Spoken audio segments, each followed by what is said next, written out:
Voilà. D'abord, je voudrais vous dire que nous sommes extrêmement heureux de vous avoir ici et de pouvoir échanger sur ce sujet important qui est biodiversité et culturodiversité, qu'on va expliciter dans peu de temps. Nous serons très heureux surtout de vous écouter et d'avoir toutes vos approches.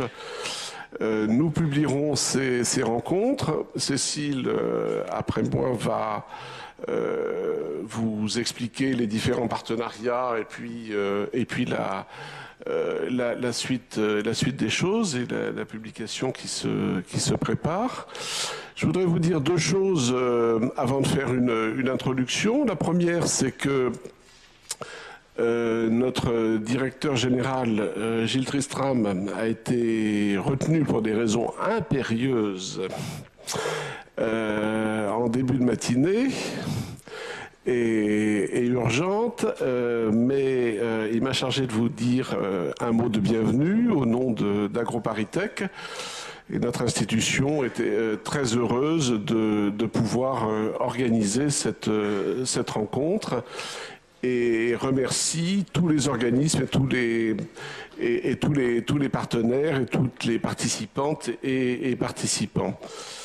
Cécile, donc, comme je vous l'ai dit, développera les choses. La deuxième, c'est que nous avons eu malheureusement hier soir tard un mail de l'assistante d'Hubert Reeves disant que son médecin lui interdisait de venir à notre colloque. On en est vraiment désolé. On espère pour lui que les choses ne sont pas trop graves. Voilà. Et on lui souhaite un prompt rétablissement. Voilà. La troisième, c'est que malheureusement, vous allez devoir m'entendre en introduction à ce colloque pour vous donner un certain nombre d'éléments de réflexion, mais dans mon esprit, ce qui compte surtout, c'est ce que vous allez nous dire, c'est les échanges que nous allons avoir, et échanges à la fois par les communications qui vont être réalisées, et puis nous aurons du temps ensuite pour avoir des débats et des interventions avec la salle. On a prévu cette matinée de façon continue jusqu'à 12h30. Et on aura la possibilité, en fin de séance, d'avoir différents échanges. Et par ailleurs, notre directeur général viendra nous dire un mot en fin de matinée. Voilà. Donc je vais commencer par vous donner quelques éléments de réflexion, certainement beaucoup moins intéressants que ce que vous allez nous dire vous, mais néanmoins qui sont destinés à faire une des introductions de cette rencontre, de ce colloque. Donc biodiversité et culturodiversité. Parlons d'abord terminologie, puisque c'est ce qui vient à l'esprit. Lors du sommet de la Terre à Rio de Janeiro en juin 1992, a été adoptée, vous le savez, la Convention sur la diversité biologique. En octobre 2005, l'UNESCO ratifie parallèlement la Convention sur la protection et la promotion de la diversité des expressions culturelles. Pour ces deux conventions, il s'agit à la fois de l'aboutissement de longs processus et de défis. Les deux notions ont donc émergé au niveau planétaire dans un laps de temps relativement court. Alors nous pourrions désormais parler globalement de diversité bioculturelle. En fait, rapidement, la diversité biologique au plan international s'est muée de façon plus ramassée en biodiversité, qui est vraiment entrée dans le langage courant. Elle est mise en avant. Ainsi, par exemple, en 2016, avec le soutien d'ailleurs de la Fondation René Dumont, la biodiversité est devenue citoyenne d'honneur de la ville de Paris, mesure qui n'a évidemment de sens que si cela induit des actions pratiques. Disons-le, l'intérêt de populariser la notion de culturodiversité, au lieu de diversité culturelle, cultural diversity, consiste à établir un parallèle et à lier les deux notions. La phase sémantique ultérieure réside dans l'émergence du néologisme un peu lourdingue, mais bon, bioculturodiversité, biocultural diversity, ou diversité bioculturelle pouvant être abrégée en biocult. Au-delà des questions terminologiques, de terminologie, voilà en effet la vraie originalité de notre rencontre. Rassembler des spécialistes de différentes disciplines, croiser les points de vue et interroger autant la biodiversité que la culturodiversité et leurs interactions. Vaste programme passionnant et nécessaire néanmoins car les réflexions globales sur un environnement en interaction s'imposent. Comment peut-on envisager l'évolution de notre planète en comprenant les incidences des actions humaines sans lier les modes de vie humains et leur vision du monde avec les transformations des mers et des territoires, de la flore et de la faune, du climat. En novembre 1917, maintenant, alors que nous échangeons à Paris, la COP23 se tient à Berlin. 15 000 scientifiques internationaux signent un appel. Mais comment traiter ces questions? Comment les inscrire dans les enseignements et le débat public? Lorsqu'il s'est agi ici, en 2005, de constituer un musée international sur l'écologie, le musée du vivant, qui traite d'ailleurs également du non-vivant, la conception choisie fut celle de la très longue durée et de l'interdisciplinarité. Oui, l'écologie, prise au sens large, remet en cause notre vision du passé et du présent, elle est à la fois scientifique, politique, économique, culturelle, de vie quotidienne. Nous avons ainsi traité en 2016 avec le CIR, Centre interdisciplinaire de recherche sur l'écologie, que je dirige avec Cécile Blatrix, du grand tournant autour de 1970 où se fit le passage de l'écologie scientifique à l'écologie politique. Aujourd'hui, nous traitons d'un sujet plus large, biodiversité et culturodiversité. C'est probablement un des plus cruciaux pour le devenir des humains et de la planète Terre. Il a été choisi comme axe d'une institution naissante, Nuages Verts, Musée Mobile, Vallée de la Dordogne. Alors dès à présent, soyons modestes, nous n'aborderons dans cette rencontre pionnière, notamment par la diversité des spécialistes invités, que certains aspects évidemment.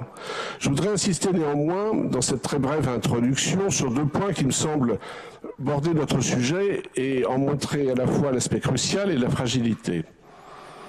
D'abord, il me semble que dans la biodiversité, comme dans la culturodiversité, il existe un danger, celui du slogan interdisant la réflexion ou slogan à donner de façon vertueuse sans aucun effet pratique. Cela est patent pour la biodiversité. Je crois que plus nous avançons dans nos sociétés de l'ubiquité et de la diffusion exponentielle des informations de toute nature, nous nous apercevons qu'il est nécessaire d'établir un terrain commun de dialogue et de compréhension mutuelle. La relativité philosophique, qui n'est pas le relativisme, rappelons-le, permet légitimement d'avoir des interprétations du monde différentes, religieuses ou non. En revanche, au-delà même du fact-checking à la mode, il est essentiel que la démarche critique et expérimentale des sciences soit acceptée partout comme base commune d'action. C'est d'ailleurs le sens des marches de scientifiques, March for Science, qui eurent lieu le 22 avril 2017 lors de la Journée mondiale de la Terre, précédée par le mouvement lancé le 3 novembre 2012 à Hong Kong, Résistance des savoirs, Knowledge is Beautiful.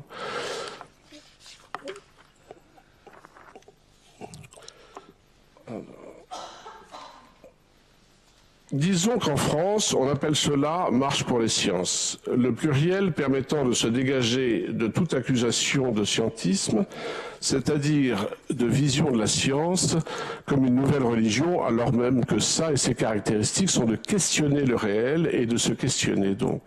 Notons aussi qu'il aura fallu l'élection de Donald Trump aux États-Unis pour que les communautés scientifiques s'émeuvent massivement, alors que la négation des résultats de recherche est courante. Elle l'est pour des raisons qui peuvent être religieuses ou politiques, elle l'est parce que les intérêts économiques ne cessent d'instrumentaliser, de tenter de corrompre des scientifiques par intérêt financier, au mépris de la vie des populations et de l'environnement commun. Des crimes sur les personnes et des crimes sur les territoires. Parler de biodiversité et de culturodiversité, c'est ainsi parler de notions qui doivent être étudiées et débattues. Il existe en effet un danger idéologique grave dans les deux cas. Pour la biodiversité, ce danger est celui abordé dans la notion d'écologie profonde, deep ecology, définie dans un article de 1973 par le Norvégien Arne Næss. le mouvement écologique superficiel et le mouvement profond. Le concept de NES a probablement été dévoyé pour des raisons idéologiques. Il était facile de l'accuser d'intégrisme et d'écofascisme, alors que, proche des idées de Gandhi, il n'avait rien à voir avec le fascisme. Il n'empêche qu'il existe dans les mouvements écologistes une tentation intégriste. Partant de constatations justes sur les pollutions planétaires graves des sols, de l'air et de l'eau, ainsi que sur les nuisances culturelles profondes liées à l'accumulation de l'argent et la surconsommation addictive, ils en viennent à une vision idéalisée et religieuse de ce qu'ils appellent la nature, notion qui n'existe pas chez les Inuits et dans nombre d'autres populations animistes, puisque l'être humain ne se distingue pas de la flore, de la faune, des minéraux et du cosmos. La nature serait le bien quand les humains seraient le mal.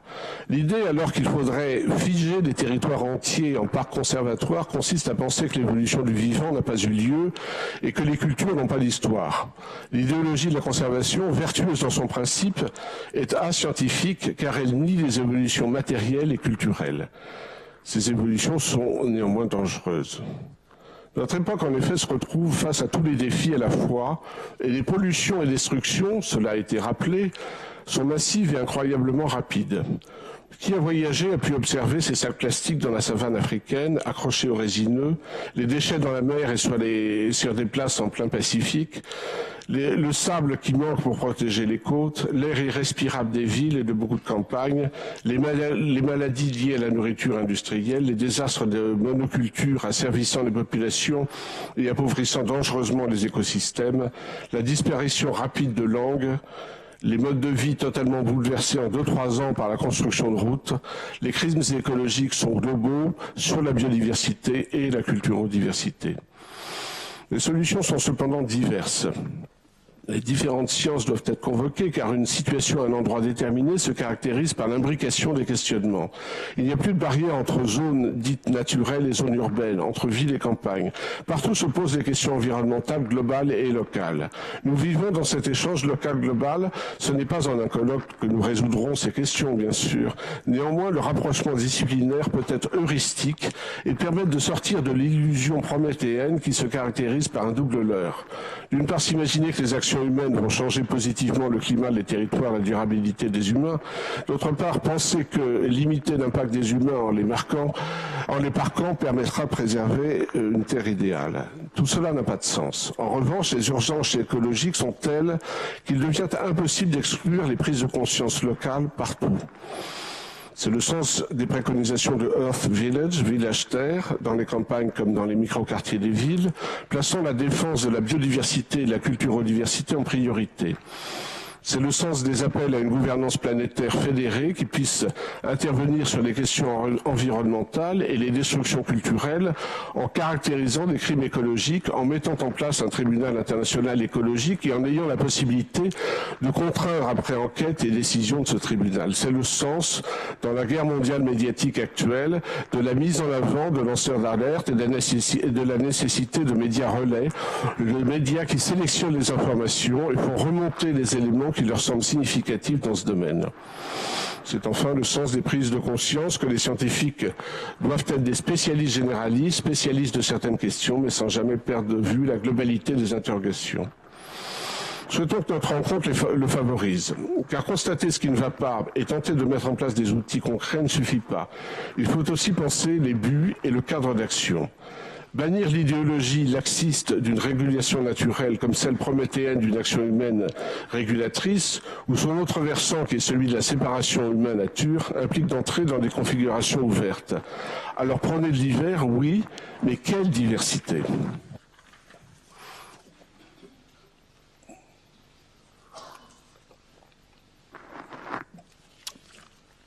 Nous l'avons vu, la biodiversité actuelle est le résultat d'évolutions qui supposent des disparitions, des transformations et des apparitions. Il en est de même de la culturodiversité. Même les religions ont une histoire, un moment d'apparition et des évolutions des interprétations. Aujourd'hui, on essaie de comprendre les circulations des plantes comme celles des idées ou des symboles ou des objets. La migration planétaire est incessante comme les transformations dans le temps. Donc nous pourrions dire que la diversité est inhérente à la situation terrestre et qu'elle est liée à des évolutions incessantes. Il existe pourtant des phénomènes nouveaux comme les destructions par pollution ou par uniformisation comportementale. En effet, la consommation addictive de produits de masse standardisés change les cultures avec une incroyable rapidité. Les langues disparaissent comme les espèces. La question, je crois, n'est plus celle d'établir des conservatoires, même si des mesures de protection d'écosystèmes naturels et culturels sont nécessaires, et celle de penser des modes de vie rétro-futuraux, de lier la conservation avec les évolutions. Le vrai danger des temps à venir sera probablement les tentatives de rationalisation humaine et naturelle, d'optimisation. Dans ce sens, la génétique est devenue un enjeu considérable, ainsi que les humains ou la nature augmentée. Une conception du bien et du mal peut aboutir à la standardisation dans tous les domaines et à des sociétés du contrôle. Maïs idéal comme comportement déviant. Et les Irreclus avaient mis en évidence, face au mot d'ordre du progrès, la nécessité de régret. L'idéologie du toujours plus conduit à des absurdités, longévité augmentée et population croissante indéfiniment. Mais dans quel but?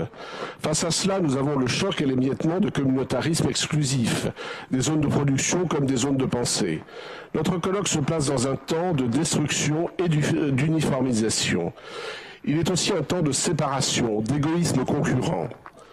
À la réalité locale globale se superpose alors une nécessité de réflexion rétro-futuraux, nous l'avons dit, savoir ce que l'on veut garder et le défendre dans des traditions locales et savoir où l'on veut innover dans une configuration générale toujours évolutive. La lutte contre la standardisation généralisée est aussi une lutte contre la norme intangible. C'est un combat délicat qui correspond autant à des cultures diversifiées et adaptées aux écosystèmes et à leurs évolutions que des modes de vie ouverts avec des points forts et des influences. Rien n'est évident dans ce domaine.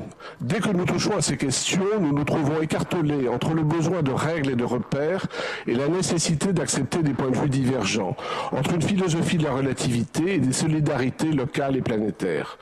Un pacte commun évolutif devrait permettre de servir de base à nos comportements. La Déclaration universelle des droits de l'homme fut adoptée le 10 décembre 1948, vous le savez. Ainsi, au lendemain de la Deuxième Guerre mondiale, elle fixa des objectifs, mais elle n'est pas appliquée et elle apparaît datée sur différents aspects. Elle devrait en effet concerner les droits et devoirs humains dans l'environnement terrestre. Dans ce contexte, défendre la diversité bioculturelle constitue une éthique volontariste et nécessite de ne pas s'en tenir à l'existant. Cela va contraindre à penser les limites des applications de la recherche, limites des productions. La question des modèles est contrebalancée en fait par celle de la diversité, car la diversité suppose des contre-modèles et des anti-modèles. De telles réflexions montrent l'ampleur du sujet et son aspect crucial aujourd'hui et demain. La diversité en mouvement implique de définir des buts en ayant conscience de l'inanité de la perfection et de sa nocivité, c'est-à-dire d'accepter des contre-modèles. C'est se penser ici avec un point de vue et savoir qu'il existe des ailleurs avec d'autres points de vue. C'est vivre dans un contexte bioclimatique et comprendre qu'il peut se transformer, adopter un mode de vie et en côtoyer d'autres. Cela génère probablement de grands chocs spatio-temporels où des attitudes très anciennes deviennent très pertinentes quand l'accumulation technologique semble vaine, low-tech. Mais c'est aussi le souci du directement visible, ici, à des recherches très développées concernant l'ensemble de nos conditions d'existence terrestre. Mais arrêtons là le vertige dans ce qui se veut juste une introduction à cette réunion. Il apparaît néanmoins que nous traitons de questions centrales, collectivement et individuellement. Il apparaît aussi que l'attitude et la conception du monde de beaucoup d'humains contrevient à cette conscience et défense de la bioculturodiversité, soit en étant figé sur un dogme intangible, soit en appliquant un pragmatisme cynique de pouvoir et d'accumulation de l'argent. La véritable césure dans les temps à venir consistera alors probablement entre celles et ceux qui acceptent la différence et pensent l'environnement commun comme une valeur à défendre et les autres. Cette opposition conduit à agir localement et globalement pour défendre ce qui est notre maison commune et nos manières de vivre librement dans cette maison commune. Elle induit des pistes passionnantes, croisées et multidisciplinaires dans les recherches comme dans les débats éthiques. Demain ne sera pas mieux qu'hier ou aujourd'hui, demain sera différent et demain sera aussi ce que nous en faisons. Merci.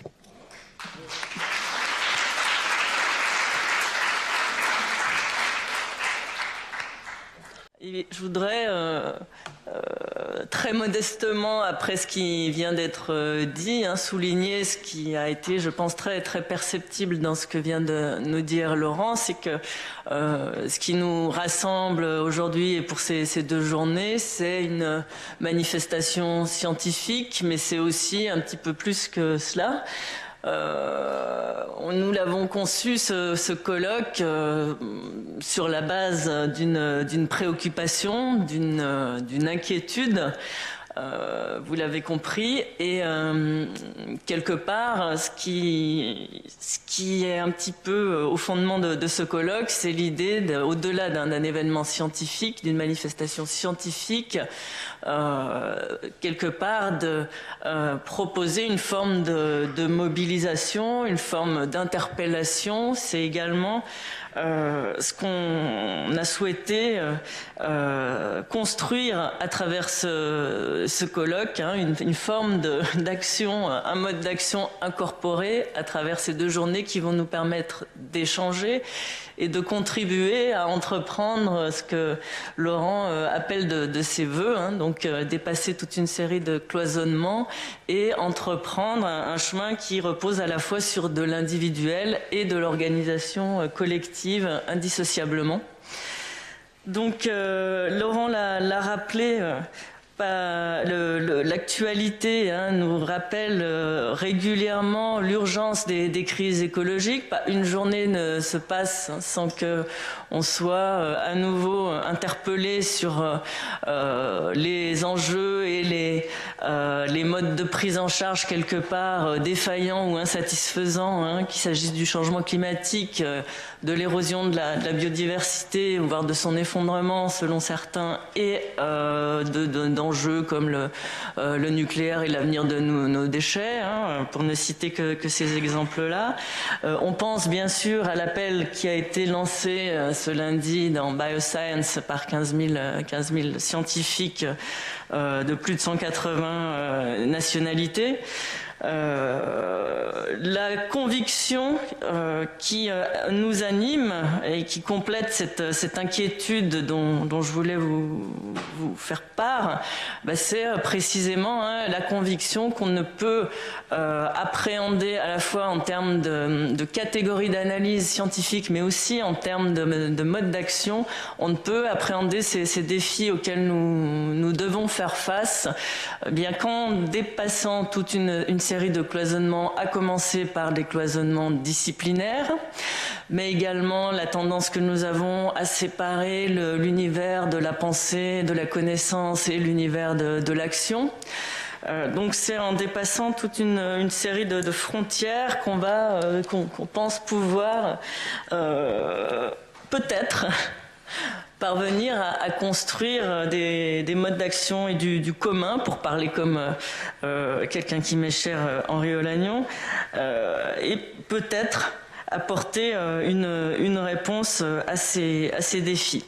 Et quelque part, donc c'est ce qui anime les différents partenaires également qui nous ont aidés à construire le programme de ce colloque.